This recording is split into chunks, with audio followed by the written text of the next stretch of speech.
अगर मैं तुमसे कहूं, एक राजा था जिसके 1000 हाथ थे और उसके सामने खड़ा था सिर्फ एक ब्राह्मण, लेकिन वो ब्राह्मण इतना शक्तिशाली था कि उसने उसके पूरे वंश को मिटा दिया।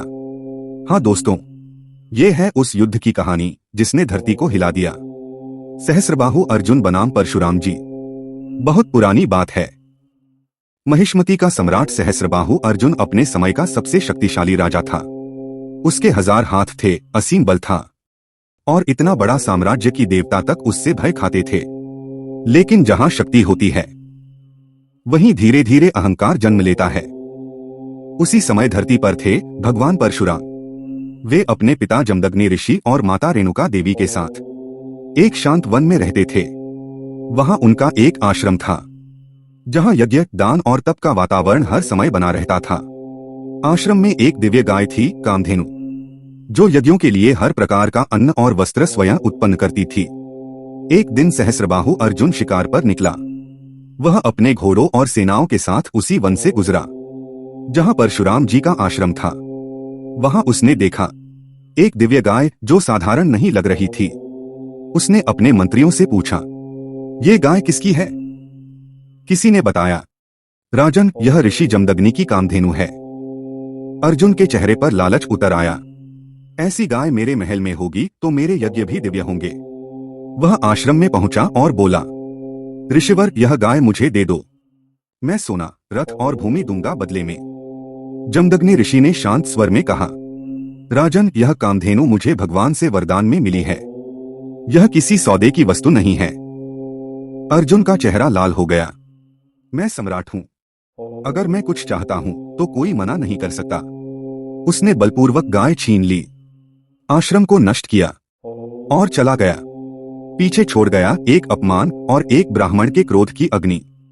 जब भगवान परशुराम लौटे और उन्होंने जला हुआ आश्रम देखा, अपने माता पिता के आंसू देखे, उन्होंने निश्चय किया, अब इस धरती से अधर्मी क्षत्रियों का अंत होगा।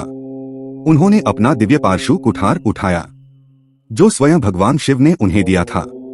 धरती कांप उठी। देवता और ऋषि जान गए, अब धर्म की अग्नि जलने वाली है। अर्जुन ने जब सुना कि परशुराम युद्ध के लिए आ रहे हैं तो उसने अपनी विशाल सेना तैयार की। आकाश में शंखनाद गूंजा, धरती पर रथों की गड़गड़ाहट सुनाई दी। अर्जुन ने गर्जना की, ब्राह्मण, तेरी हिम्मत कैसे हुई मुझे चुनौती देने की? परशुराम ने शांत स्वर में कहा, अर्जुन, मैं तुझे नहीं, तेरे अहंकार को मिटाने आया हूं। युद्ध शुरू हुआ। अर्जुन के 1000 हाथों से हजारों बाण निकले। धरती डोल उठी, लेकिन परशुराम के पारशु का एक ही प्रहार उन सारे बाणों को भस्म कर गया। अर्जुन ने बार बार वार किए, लेकिन हर बार उसका एक हाथ गिरता गया और अंततः वह भूमि पर गिर पड़ा। अर्जुन ने कांपती आवाज में कहा, प्रभु, मेरे पापों को क्षमा करें।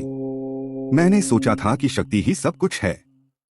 परशुराम ने कहा, शक्ति तभी सुंदर है जब उसमें विनम्रता हो।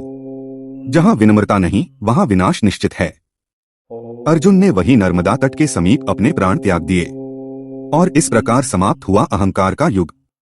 दोस्तों, ये थी कहानी सहस्त्रबाहु अर्जुन की, जिसका अंत हुआ उसके अपने अहंकार से।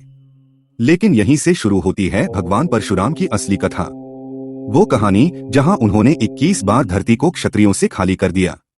तो तैयार रहिए, अगले वीडियो में हम बताएंगे भगवान परशुराम के जीवन की अगली रहस्यमयी गाथा, जहां एक ब्राह्मण बना काल का प्रतीक।